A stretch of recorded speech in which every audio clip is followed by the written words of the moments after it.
Hugpong, panagiusa, malinaon, malambuon ang gilauman sa gobernador sa bag-ong liderato ng mga alkalde sa probinsya.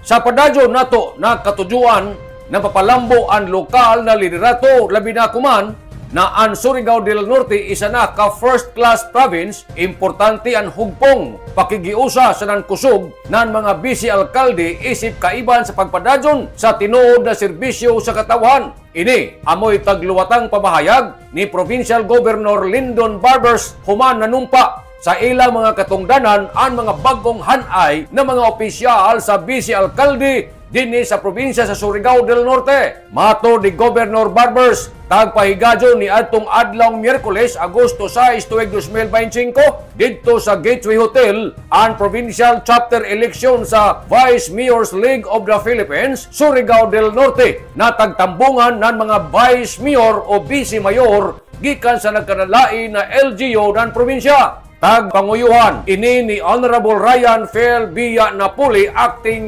Vice Mayor's League of the Philippines President, iban ang suporta ng DILG. Pinagi kan Provincial Director Domingo E. Bulabog.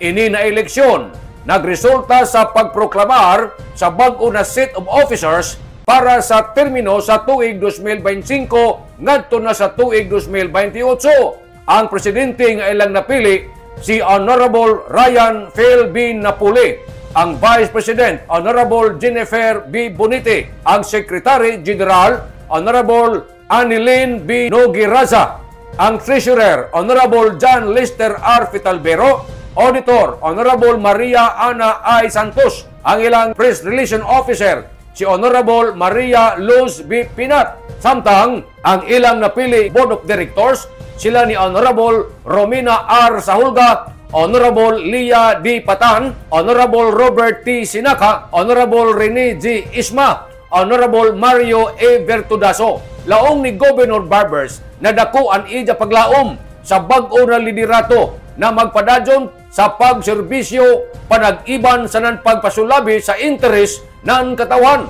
Ipadadyon ta ang ato kolaborasyon para sa mas malinaon, malambuon sa non-inklusibo na Surigao del Norte.